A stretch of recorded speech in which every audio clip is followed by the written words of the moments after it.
አታ መስቀሎችን ነው የምታዩት። አሁን እንግዲህ መስቀሎቹን የማየት ፕሮግራማችን ይጀምራል። እንግዲህ እንደምታዩት ቀደም ከመግቢያ ጀምሮ እንደነገርኳችሁ በጣም ብዙ መስቀሎች ናቸው ያሉት። ይሄ መግቢያ ላይ ማሳያችሁ ገና መግቢያ ላይ ያያችሁት ገና ጥቂቶቹን ነው። በሚያስገርም መልኩ የመስቀል ክምሮችን ነው የምትመለከቱት። ከዛ በኋላ እንግዲህ አሁን የምታያቸው ቅርብ ጊዜ ደግሞ አሁንም ሰዎች እየመጡ ጎብኚዎች በተለይ ይመጡና መስቀል ያስቀምጣሉ ምናምን። በዛ ጊዜ እንግዲህ ሲገኝ ቦታው ሲቆጠር ከ200,000 በላይ ነበር። እንግዲህ አሁን ላይ ያለውን ቁጥር ያው ራሳቸው ይጠሩትና እዚህ ጋርም ይኸውና 1993 ይላል። ይሄ እንግዲህ ሶቪየት የፈራረሰችበት አጋጣሚ ነው ማለት ነው። ነፃ ነው፣ ማንኛውም ሰው ገብቶ መጎብኘት ይችላል ማለት ነውና በአጠቃላይ የመቃብር ስፍራ የሚመስል ሴንስ ሰጥተውታል፣ ግን አይደለም። በስማ በተለያየ ነገር ነው መስቀሉን የሰሩት። ከዛ በኋላ እንዲህ ነው ያላችሁ ልክ እንትን ሲሉ ምናምን ይመጡና እዚህ አሁን እነዚህ በቅርብ ነው ይመጡ በ2005 እሺ፣ ስማቸውን እየጻፉ እንደ ስዕል አድህኖ ምናምን ያስቀምጣሉ። ታያላችሁ እዚህ ጋር አሁን ስዕል አድህኖ አስቀምጣሉ። እና ምንድነው የሚባለው ይሄ የመስቀሉ ተራራ ይባላል። የመስቀሉ ተራራ ነው የሚባለው። በጣም ብዙ ሰዎች ናቸው የሚጎበኙት መስቀሉን። እንደ ጫካ ነው በቃ ግጥግጥ ብሎ ያለ መስቀል ነው። የመስቀሉ ጫካ እያሉ ይጠሩታል። ተመልከቱ። ይሄ አካባቢ ሲከፈት የተገኙት መስቀሎች በጣም ብዙ መስቀሎች ናቸው። ዋው ገርም ዋት በስማ ታዩታላችሁ።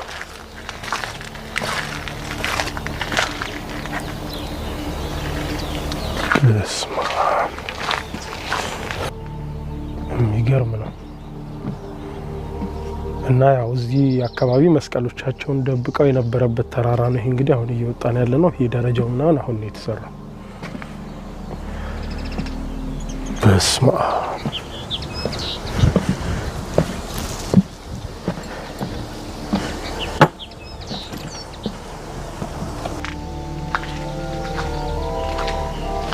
የሚገርም ነው። በስማ የሌለ አይነት መስቀል የለም እኮ የሌለ አይነት መስቀል በቃ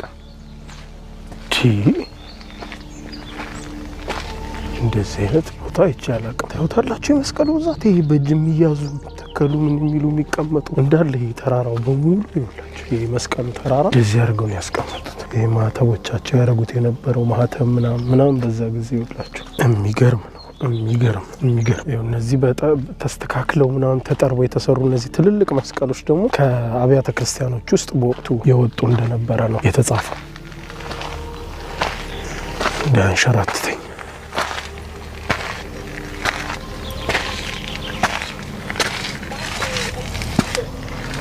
ሙሉ ተራራ ይኸውላችሁ። ተራራው ላይ ወጣ አናቱ ላይ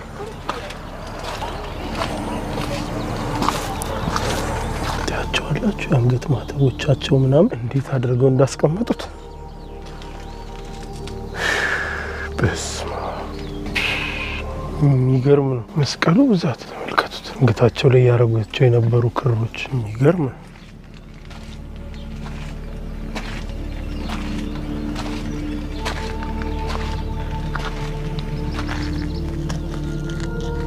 የእምነት ጽናት ጥንካሬ እንግዲህ ታሪኩን እንዳይሁት ፈጽሞ እንዳይቃጠልባቸው መስቀላቸው ስላሰቡ ነው። አንድ ቦታ እንደምታዩት የአንገት ማህተብ፣ ቤተክርስቲያን ጉልላት ላይ የነበሩ መስቀሎችን ምናምን በአጠቃላይ መስቀሉን ሲያቃጥልባቸው አይተው በቃ እንትን እንዳይሉ እንዳያማቸው ስለፈሩ ነው በአንድ ቦታ የሰበሰቧቸው። እንደዚህ እንደምታዩት ዋው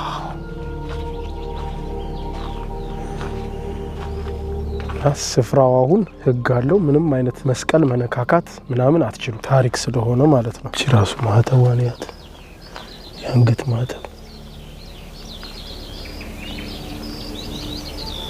ተመልከቱ። ስዕሎቻቸውን ምናምን አንድ ላይ አድርጓቸው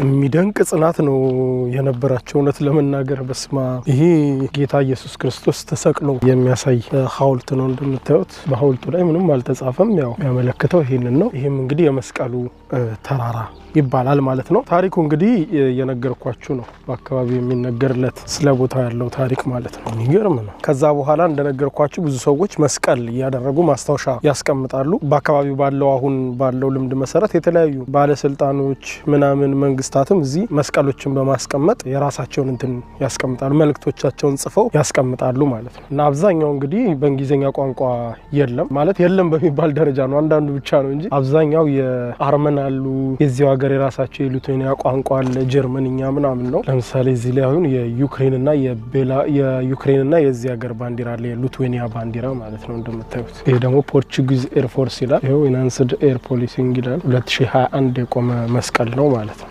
አዲሶቹ አሁን የተቀመጡ ናቸው እና ቦታው በጣም ብዙ ጎብኝ ነው ያለው እንደነገርኳችሁ። ያው እኔ አሁን እኔ መጣሁት በጠዋት ተነስቼ፣ ምክንያቱም ቦታው በጣም ብዙ ጎብኝ እንዳለው ስላወቅኩኝ እስካሁን ያለውንም ፉቴጅ ተረካክቼ ወሰድኩት። ስላልመጡ ነው ገና ቱሪስቶች። ግን አያችሁ አሁን እኔ እየቀረጽኩ እንኳን መጡ በጣም ብዙ ቱሪስቶች። አያችኋቸው ማአት ቱሪስቶች መጡ። አሁን ሲያው